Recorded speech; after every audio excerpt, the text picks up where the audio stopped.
Friends, మీకు ఈ video నచ్చితే లైక్ చేయండి, సబ్స్క్రైబ్ చేయండి. అయితే కేశవ ఇంటికి వచ్చి శభాష్ రమ్య అని చెప్పేసి అంటుంది. ఆ మాటలు వినగానే అక్కడున్న రమ్య మాత్రం ఏంటి ఈవిడ ఇలా మాట్లాడుతుంది అని చెప్పేసి అనుకుంటూ ఉంటుంది.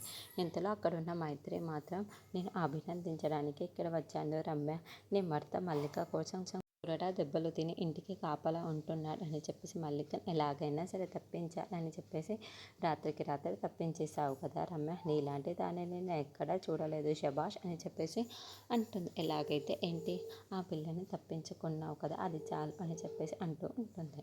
ఆ మాటలు వినగానే అక్కడున్న రమ్య కేశవ అయితే ఒక్కసారిగా షాక్ అయిపోతూ ఉంటారు. ఏంటి మీరు మాట్లాడుతుంది అని చెప్పేసి కేశవ అడుగుతూ ఉంటాడు.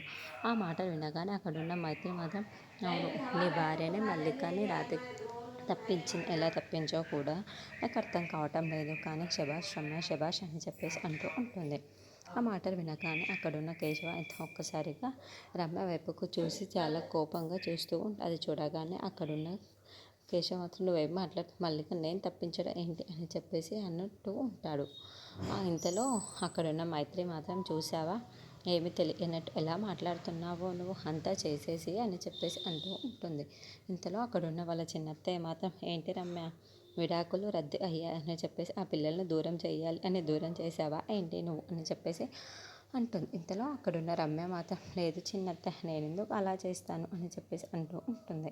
ఇంతలో అక్కడున్న కేశవ రమ్య ఏంటి నువ్వు చేసింది అని చెప్పేసి చెంప మీద కొట్టబోతూ ఉంటాడు. అది చూడగానే అక్కడున్న రమ్య అయితే చాలా బాధపడుతూ ఉంటుంది.